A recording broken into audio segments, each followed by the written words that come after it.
Our next speaker actually wasn't my first choice of being a speaker at this point. He was our second choice.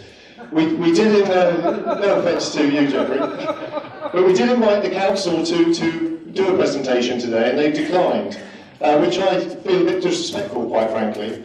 We've also got the Secretary of State for Culture, Media and Sport coming here on Tuesday, and one of the stops she's going to be doing is stopping the King Alfred, and they actually asked me not to put her there, which I think is, again, the wrong move, because I think it's such an important thing for the city.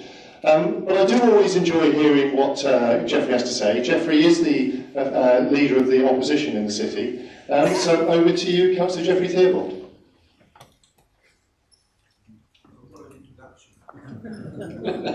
What an introduction. I was going to thank Mike very much for I still am going to thank Mike and his team for setting up this public meeting. I think it's very, very important to keep the pressure on, and I've certainly been doing this over the last few months. I do want to say I found all the presentations really very interesting. It's disappointing I couldn't look back to see what they were saying, but I've lived and born and lived here all my life, and my four children, our four children, all learned to swim at the Cllrs. They were all members of the Cllrs, swam at the Cllrs, and I spent many a time sitting there reading a newspaper, watching them swimming up and down, length after length. It was quite exhausting, really. But, and of course, they did produce one of the most famous ladies swimmers this country's ever produced, in Dawn Pickering, who then had to move up over to Ipswich to where her coach was, and I think that says something. Very, very successful Commonwealth Gold Medal winner and such like. We all know that the current King Alfred is clearly not fit for purpose, and in a city such as Brighton and Hove, we really ought to do a lot better.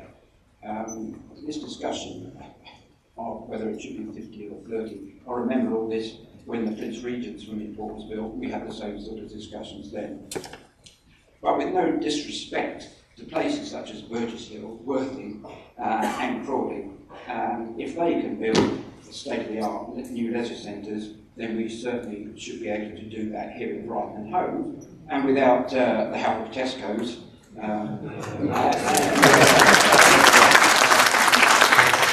I'm sorry about that, Carolina, but I thought I'd get some applause when I said that. But we do have a car park right next door, and a car park ready for redevelopment. A cross-party project board was set up last year and had its first meeting in November, and I'm pleased that there is some business representation on the board in that Tony Myrna is a member of that board. However, I have been frustrated with the pace at which this board is moving, and I have asked questions to Councillor Belden, the Green chairman of the Culture Committee, about this at full council meeting. And to be fair to Councillor Belden, I think he shares my frustration. Back in December, I asked him to commit to bringing a report to the Council's Policy and Resources Committee this September with a preferred option, and he said he would like to do it more quickly if possible. However, when I followed this up at Council a couple of weeks ago, there was clearly some backtracking going on, which I found very disappointing. But Geoffrey Belden did, and I quote him now in his email which he sent today, and he copied me in, and he does actually say, and I will quote him, the leader of the Conservative group on the council has asked me about the timetable of the project board on 2 occasions in full council, and I've told him we are aiming to expedite our work as quickly as possible so that we can start engaging in meaningful discussions with potential developers on the basis of some sound foundations. So I think there is general all-party support to get this moving, but you can be assured that I will carry on pushing as I do.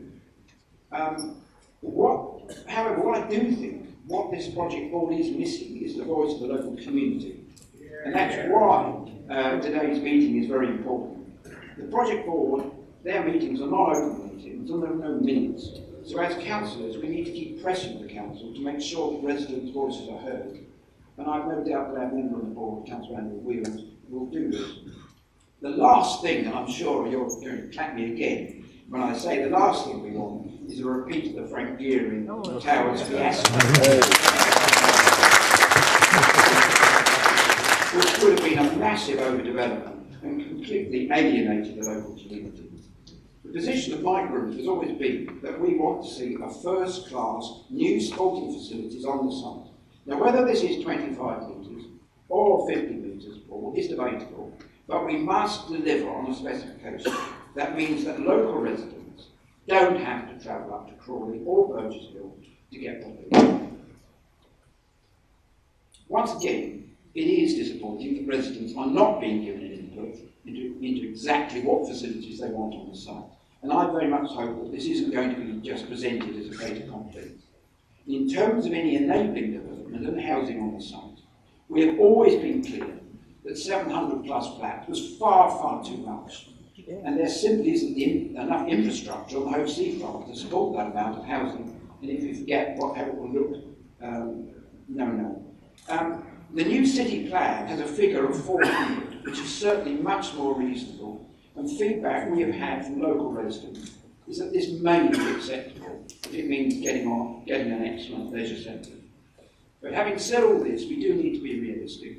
The higher the specification of the leisure centre, the more it's going to cost, potentially a greater number of homes, because I'm assuming the enabling development would be homes, that would need to be built to fund it. There are inevitably going to have to be trade-offs, and the project board may even have to consider whether it would actually be a more realistic option to put the new leisure centre on the site, albeit near to the existing one in Central Hove, but that's absolutely imperative. It needs to be in Central Hove. It's great to have heard this afternoon from some people who have successfully delivered fantastic new facilities for their communities.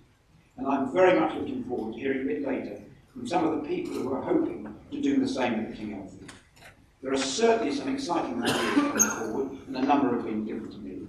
And I, for one, I can really assure you this, will be keeping the pressure on the council to progress this as quickly as possible, so that these talented people don't lose their interest. And that is absolutely vital. We've got people who come to me saying they want to do something here. They're going to get tired, they're going to get frustrated, they're going to go away. We've got to make sure that something happens, and something happens quickly. Thank you.